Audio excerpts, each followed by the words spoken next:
Welcome to this episode of the Greater Phoenix Chamber's podcast, Let's Talk Business Phoenix, with your host, me, Todd Sanders, President and CEO of the Greater Phoenix Chamber. In each episode, we're going to tackle important issues and subjects affecting businesses, our community, and the state today.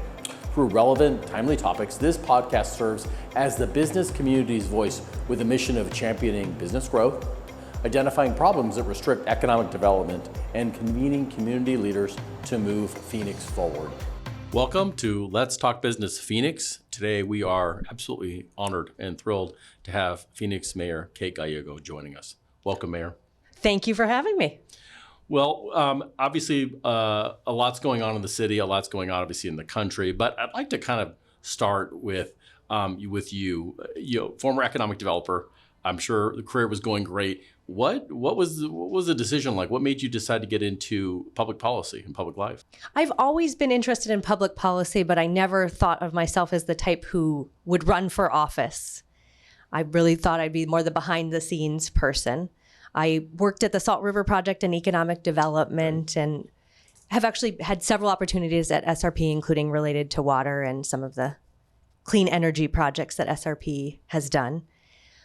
I got very involved volunteering at the city. I served as chair of the Environmental Quality Commission and vice chair of the long-term plan. I was always impressed with how much the city could accomplish and that people can get involved and make a difference. I found it very tangible and rewarding.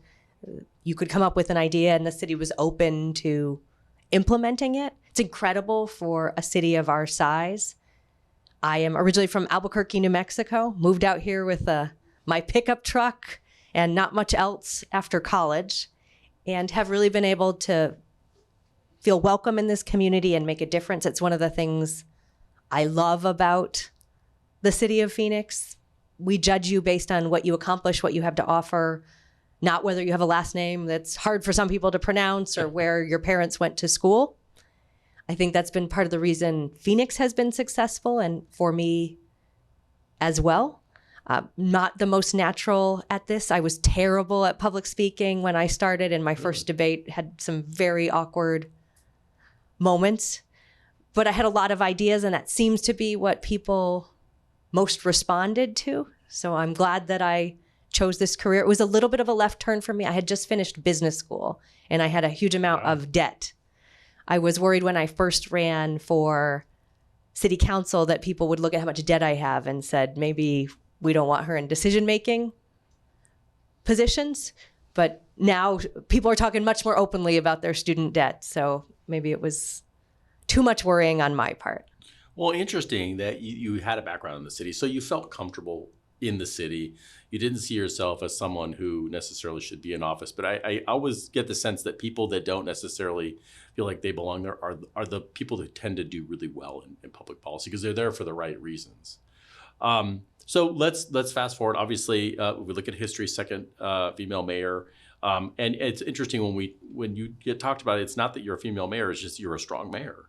But what's that been like? Talk to us a little bit about that journey. Well, I did have some bumps that were related to being female when I first ran for office of mayor. As you may recall, the year I ran for mayor was quite exciting in my personal life. I got divorced, had a baby, moved, and filed for mayor in that order. I do not recommend it at all. It was more than one would want, ideally, in 1 year. And I almost didn't run for mayor. I was a little bit embarrassed about having had a baby and gotten divorced at the same time. It was certainly not how I had planned it. And I wasn't sure how people would respond to me being a divorced mom and wanting an executive office. I had gone to school in Massachusetts when Governor Swift had given birth, and she got a very negative response about whether or not she could be a mom and a governor. I worried that the same thing would happen to me, so I almost didn't run for office of mayor. Also looked around, and I tend to be a little bit younger than the other people who are leading top 15 cities, and at the time there were no women. So it wasn't anyone in the community pushing on me, but there were just some doubts on my own side about whether or not I looked like the type of person who would be mayor. I really hesitated to run and probably started the campaign later than I should have because I was asking myself too many questions. Sure. So if there's anyone out there who's listening to this and you're deciding whether to make a jump with your business, switch to a new job, my advice to you is do not wait till your personal life is perfect. In my case, it has never been, but I'm so glad ultimately I did decide to file that paperwork and run for mayor. Don't talk yourself out of challenges. Well, and you never look back. I love that story, and interesting that you had that struggle. And it reminds, I think, us that you're a real person, just like everyone else, and these are people who want to make a difference in our community, and things are just like everyone else struggles. So I want to go back to that time too, because I remember, you became mayor, COVID, almost immediately. So you had these other challenges, you become mayor, great, you have a lot of plans, and COVID hit. Had to be an incredible challenge for you. I know we had lots of conversations. You made a lot of tough decisions. In my opinion, history's going to be on your side on those decisions, but that had to be a pretty tough way to get into office. COVID hit during my first year as mayor. Phoenix was one of the first 5 cities to have a case. The reason people may not remember that is we were able to work with local public health officials and many other partners to really provide support, and it did not end up spreading in Phoenix as early as it did in other communities. But again, having, yes, in your first year, a global pandemic was not something I planned for. You run for mayor and you have all these ideas. People want to partner with you. You have so much momentum in your early years, and then to go in a different direction was tough. We tried to be data-driven and science-driven. When I made decisions, I talked to a wide variety of stakeholders. I appreciate you taking some odd phone calls from me to talk about potential decisions. I worked very hard to share how I was making decisions and what data I was looking at. I think the city took a lot of steps that really supported our small businesses, that put public health at the forefront, made people aware of resources to get through tough times. It was an unprecedented, difficult challenge. I am still seeing different implications of that, but more and more there are some silver linings, whether it be bridging the digital divide or helping online government become more efficient.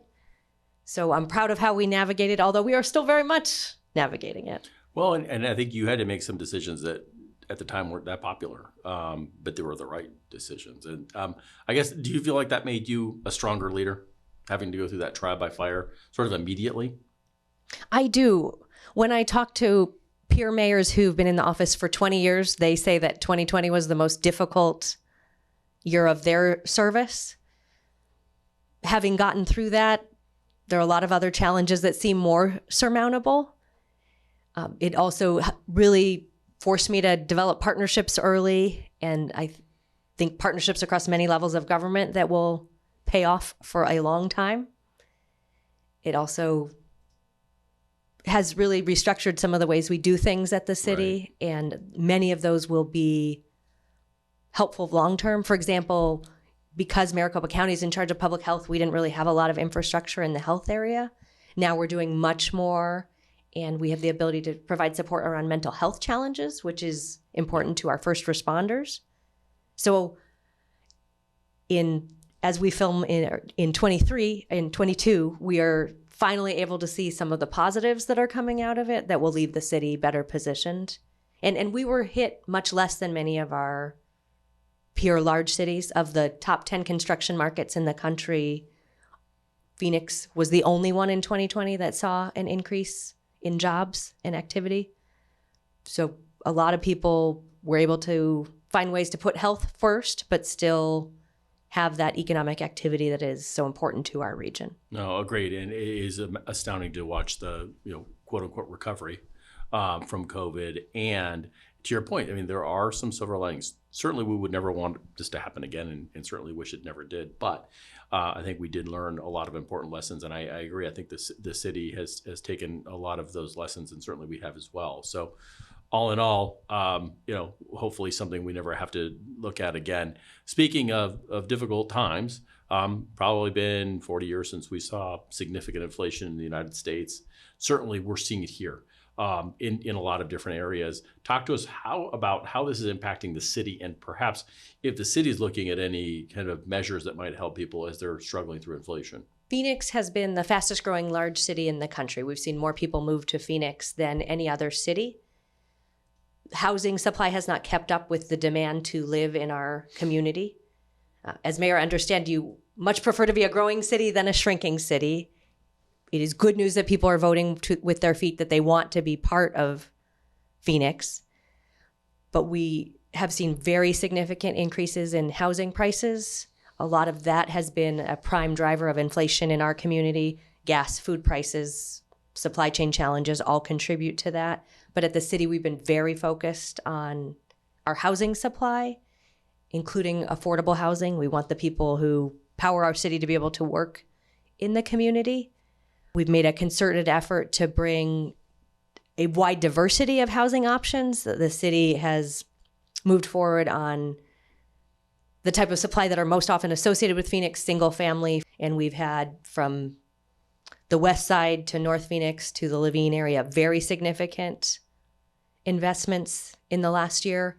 But we also are seeing single homeowner facilities that are detached as well as traditional apartments. If you look in our downtown, you are seeing very significant both condo and apartment investments.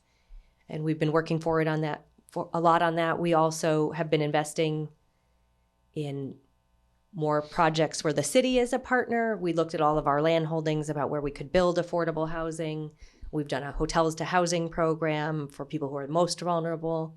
And then workforce is a big part of that. Absolutely. You are partners with us on making sure we have the construction workforce that we need in this community. Maricopa Community Colleges has also been a key partner for us in a variety of different areas, from semiconductors to construction workforce. And we're working with them to make sure that people who were impacted by the downturn have a chance to pivot to high-wage careers that help you afford housing in our community, but also give our residents the chance to contribute to building the future of Phoenix. No, absolutely. And hopefully we've seen recent signs of inflation ebbing a little bit, and hopefully those will continue. I want to sort of pivot. Whenever I travel, the first thing people want to ask me about is TSMC.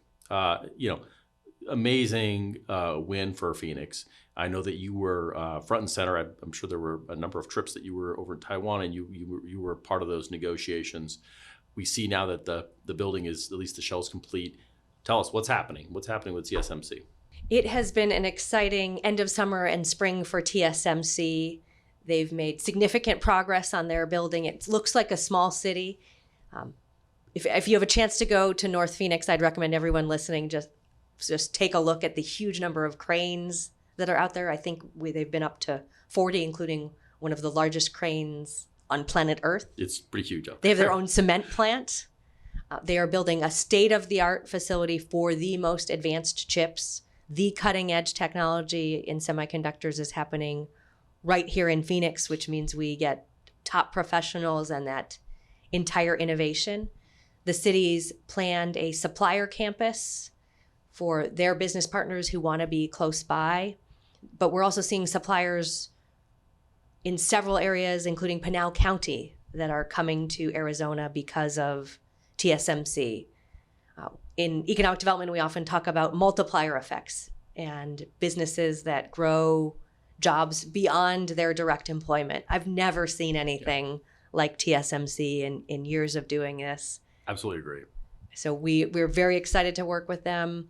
We appreciate the Chamber's support of the CHIPS Act, which President Biden has signed to support the semiconductor industry, $39 billion in investment in American manufacturing in the United States. That's important from an innovation perspective, but also from a national security perspective.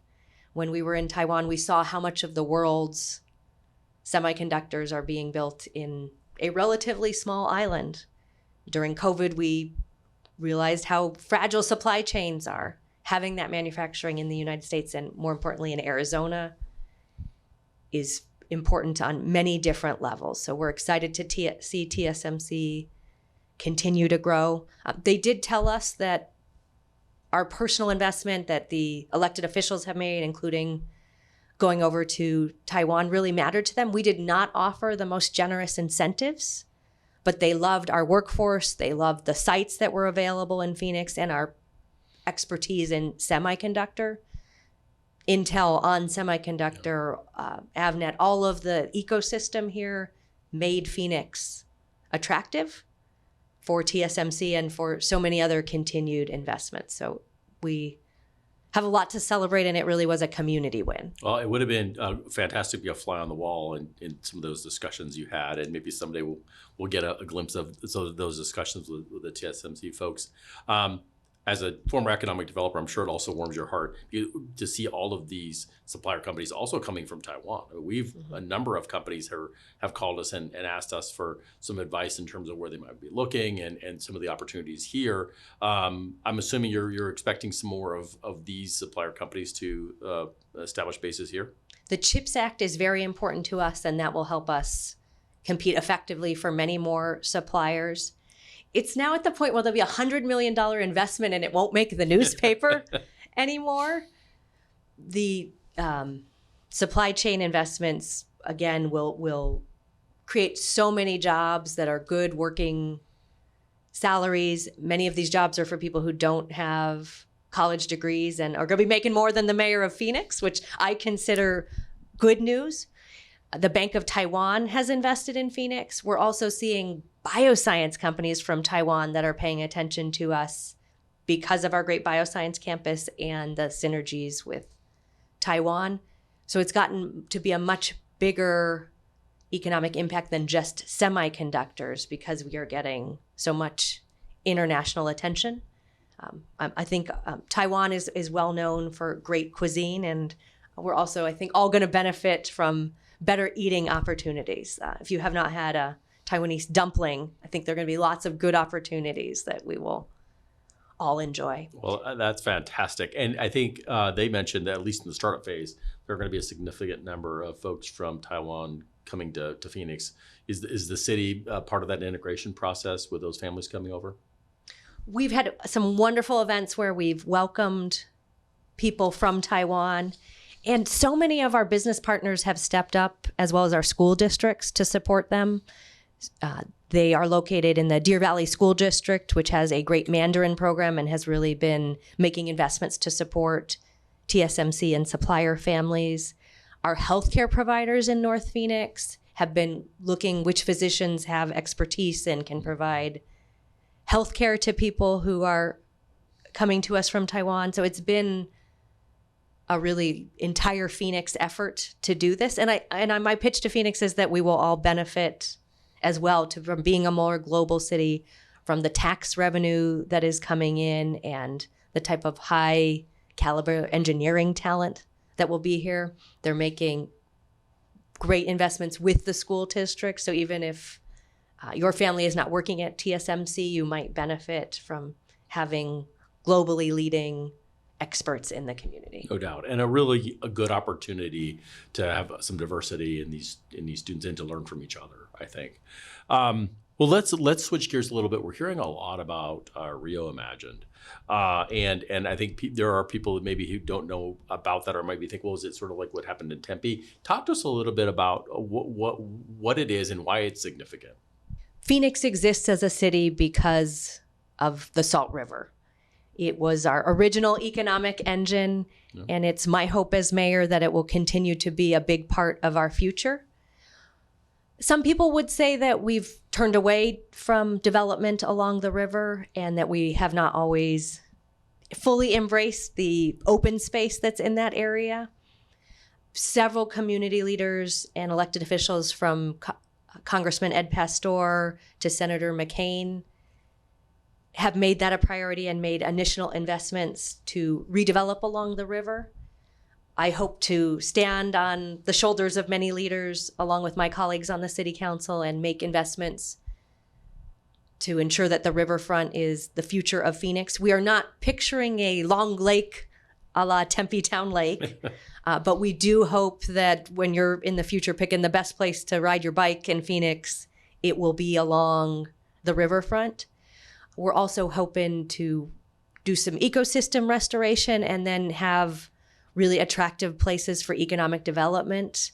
If we get it right, living or working along the river will be very desirable. We've had a exciting fall for the riverfront.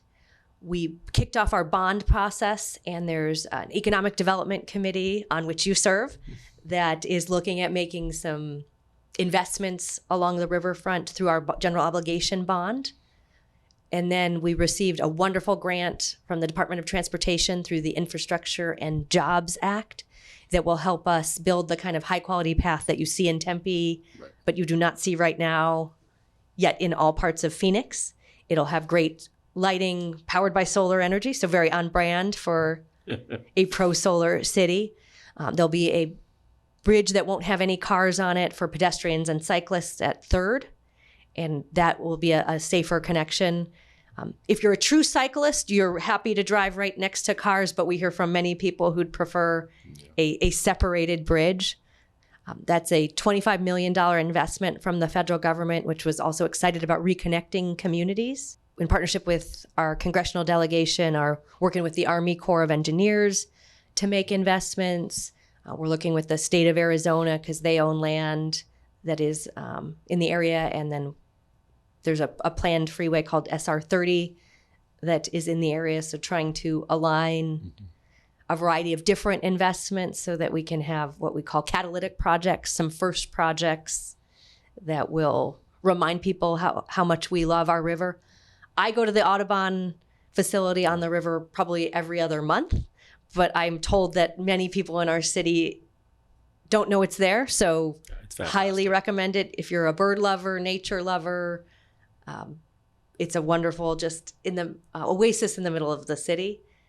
We have many other assets in the area that we hope to highlight, and it'll all be part of the Rio Reimagined vision. The Community Foundation, ASU, Arizona Forward are among the many partners who've been helping us move forward. I've been a little frustrated we haven't moved as much dirt as I'd like, and I think this year will end up being a pivotal time. We are making small investments now. With the grant we received, we are in full community meeting process right now. There's several artist renderings around bridges, so we want to see what people think about different design concepts and some of the planning. But we have officially got the grant. The U.S. Secretary of Transportation himself came here to deliver it. Absolutely. Well, it'll be nice to have the river seen as a way to unify communities versus a divider. So congratulations on that. Since we're talking about Rio and everyone's talking about water, recently announced the water cuts to Arizona. What does that mean for us? And what's the city's thoughts on this, or how are they planning for these reductions in availability of water? I would encourage everyone to follow closely what's happening on the Colorado River. Water is essential to us as a desert city, and how we manage it is among the most important things that will determine the future of Phoenix. We have been in a long-term drought on the Colorado River. It is also oversubscribed. That means the same water was given to more than one entity, so it faces multiple challenges at once. We knew this was coming, and the city of Phoenix has been preparing. We've been storing water. We've been investing in infrastructure such as wells and a drought pipeline to prepare for this. If you drive along the 51, you may have seen our drought pipeline investment. That's all key to preparing for drought, as is the conservation programs we have. Most of the residential water use in Phoenix is outdoor, so would encourage people to think about any opportunities to save water, both indoor and out. We also want to partner with our businesses, particularly industrial companies that are have more opportunities to invest in efficient cooling systems, save you money, and reduce water. We had a pilot at the airport where we looked at our cooling towers and saved ourselves a lot of money and water. And we have the opportunity to share technical expertise with companies who might be interested. We also have a Blue Bank project to help financing if that's an obstacle for our companies. I believe there's still low-hanging fruit where we can invest in conservation, save money, and not have negative implications for our city. But there's no doubt with the drought situation we are in, it could get to be very, very difficult situations. There's some real political challenges with Arizona having the lowest priority for central Arizona. We work very closely with other levels of government to try to articulate what we think are fair solutions. This year, there's some very high-profile cuts to Arizona that are happening. Our farmers are feeling it most. If we plan ahead, I think we can make responsible decisions. There's something called direct potable reuse that we're really looking at the city of Phoenix so that we can stretch our existing supplies further. But whether you're making capital planning decisions or just deciding for whom you vote, water is worthy of your consideration. No, absolutely. And I think, when I think about Arizona, it seems like in the West, we have done a really good job of trying to be good stewards of our water. And so I'm glad to hear that we're looking at this current situation from not just today, but what is this going to mean for us 10 or 15 years down the road? And hopefully that'll put us in a much better position than even we find ourselves today. Exactly. So you mentioned the general obligation bond program. I believe it was authorized in June, and thank you for that opportunity to serve. $500 million. Why now? And what do you hope for this? Todd, it's been 16 years since we last did a general obligation bond. We are way overdue. We have a lot of capital needs at the city, including just deferred maintenance. But we also have the chance to do some very exciting projects. Much of our modern downtown Phoenix, in partnership with Arizona State University, came out of a previous bond campaign. If you look at our regional parks facilities, investments in public safety, so much of that also came out of support from our voters for these general obligation bonds. This fall, we are working on a process to identify the top priorities for this bond. I hope that we will have another one in 5 years, no longer a 16-year gap in between. Makes sense. Because we need to continue to make regular investments. There's a huge amount of needs. But we also have the chance to make generational investments that you and I can take our kids to or grandkids to in decades. One of the investments that's proposed is significant Rio Reimagined funding. We're also looking at how we can support our higher education partners in moving the Phoenix economy to be more competitive.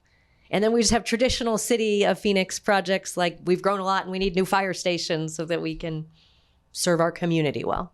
Yeah, I think that's true. It's surprising the need for fire stations. We are behind there, even with the good job that we've done, and certainly some opportunities to shore up some additional infrastructure. I think one of the things that I was paying attention to was debt service. And right now we're at a good place in terms of debt service. When this would go into play, we'd be in a great place in terms of debt service. Can you speak to that a little bit? Absolutely. So we have been paying down our debt and now have some capacity to make real investments without a tax increase. We talked about inflation. We know dollars are tight right now. And if we can do this without any new burden, we think that will be a more effective way to make long-term investments that we need without seeing that bump in the property tax that some other communities have had to do. So we've really been trying to plan and pay down our debt so that we have capacity to take on some big new projects in addition to the maintenance. Absolutely. Let me pivot a little bit. At our State of the City address, when you and I spoke, you talked about the fact that we need to support our police, and that you aside in the idea that going to defund the police, you're saying we're actually going to go the opposite. And you just made a commitment to, I think we're paying our police force by the highest paid police force in the country. Talk to us about that decision. I know you also talked about having some resources for our police officers, like mental health counselors as part of that. So talk to us a little bit about that investment and why you think it's important.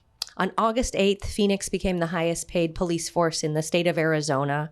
We are very proud of that investment. We need to attract the best and brightest, and being able to pay a competitive rate is very important to that. No one is getting fabulously wealthy going into government work, but we can now attract highly trained veterans who are leaving the military. We're competitive for college graduates who are very sought after in today's market. that higher level of talent will allow us to be more flexible and nimble. We've always had good luck in attracting great officers because of the great opportunities here. You can specialize in the type of work that you love. We're much larger than many of the other agencies, and so we have the chance for people who want to do motorcycle work to be able to do motorcycle work. I spent some time this week with people who are following up on sex crimes, which particularly crimes against children break my heart. Yeah. I do not know that I could do that day in and out, but when I talked to them, they were so motivated by the work they were doing and the appreciation to be able to specialize in that area. And Phoenix Police Foundation, I should plug, is raising money to support the great work they are doing. So if you're interested in partnership, let us know. All of that contributes to a safer city. We've also invested in officer wellness, including more opportunities for counseling. Our officers see heartbreaking things out there. We've responded to mothers who strangled their children, and just talking to anyone involved in that response about how heartbreaking, exhausting that is. We need to take care of our officers who have to go. It's harder for us just to talk about some of the things that the calls entail, but we understand that it's very stressful. The same for our 911 operators. We've tried to provide more support to them because they talk to people at their most difficult moments, and that is incredibly important work, vital to our city, but we all need to appreciate and acknowledge how difficult it is. Right, and it's a holistic question. And thanks for the correction. It's the highest paid force in Arizona, not the country. So I want to pivot a little bit. Super Bowl, even if it's hot, it's just around the corner. I think we blew it out of the water last time. What can we expect from Phoenix this time? Want to acknowledge Glendale is the host city for the game, but Sure. The whole region benefits. I was a city councilwoman in 2015, and I got to represent part of downtown as we welcomed people from all over the valley who hadn't been to downtown in a while and were so impressed with what was happening. We have over 5,000 credentialed media that we expect to attend Super Bowl, so it is a wonderful opportunity for us to tell the Phoenix story. You and I talk often that when we're outside of Phoenix, people don't appreciate we're the fifth largest city with an incredibly dynamic economy. We have some of the most advanced companies in the world right here in Phoenix, innovators who are solving challenges from cancer to public safety right here in Phoenix. We are trying to be very intentional about the moment you hit Phoenix, whether it be at Sky Harbor or however you choose to arrive, branding the city and telling our story. We also want to make sure that our residents get to enjoy a great experience. There will be multiple free concerts, entertainment, chances to explore our downtown. And so it should be a great experience for residents, whether you're a football fan or not. We at the city are doing economic development introductions for the many people who will be visiting and trying to really prioritize what are the investments that people of Phoenix are telling us we need to make. What are the type of jobs they want to work in? What are the type of amenities that they want? This is a great platform for us to really promote our city and where we want to go.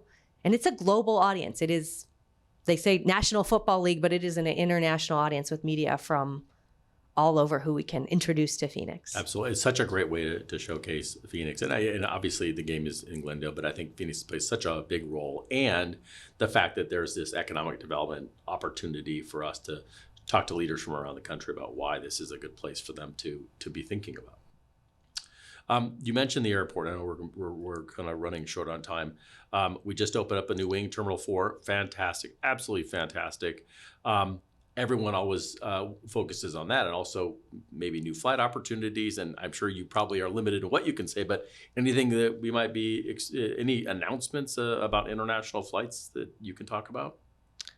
We continue to see new investments in international flights, and something that actually differentiates from us are our peer airports. We've had amazing recovery of international air service, which many other cities cannot say. So our European flights are back.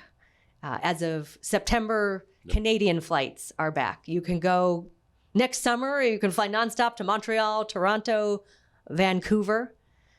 My personal dream is that nonstop service to Asia, and I very much absolutely look forward to being able to hopefully share announcements, but unfortunately not today.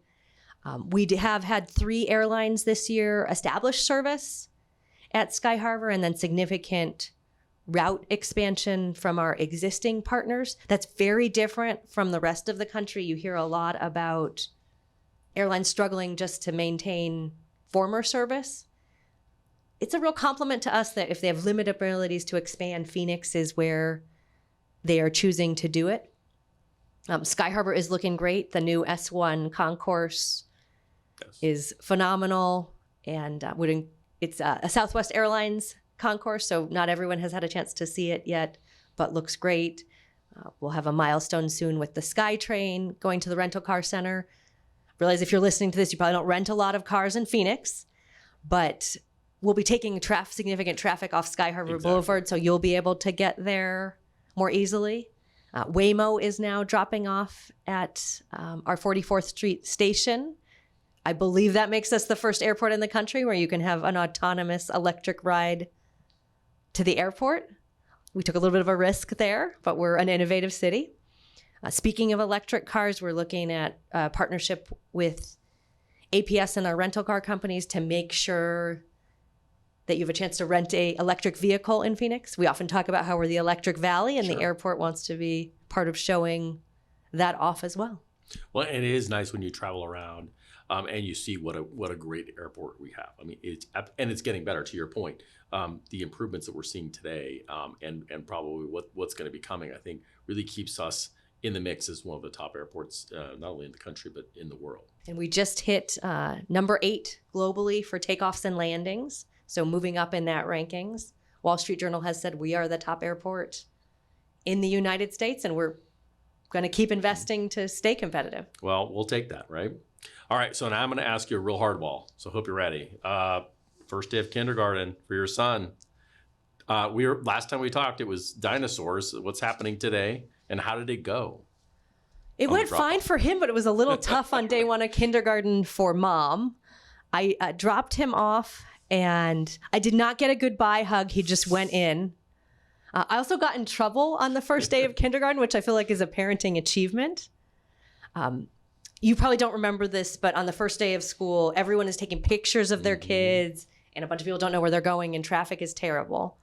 So I sat in traffic for 15 minutes, and then I was 1 minute late, and they sent me to the office to do late sign-in on the first day of kindergarten. Not a good start. And then they go, "Are you the mayor?" And I want to be like, "Not today." I'm a mom today. I'm a kindergarten mom who can't believe she messed up her kid's first day of kindergarten. Well, pickup will be great. Yes. And I'm sure he'll have a ton to talk about. It does not seem to have fazed him at all. And Mayor, thank you for joining us today. Thank you for your leadership and always be willing to answer the phone. We don't always agree, and that's okay, but you're always willing to listen. And I think that's the most important thing. And we'll look forward to seeing you at your annual State of the City address and continuing this journey with you. Wonderful. Thank you for your partnership. Thank you. And for more episodes, come to phoenixchamber.com, and we will look forward to seeing you there and at our next event. Take care.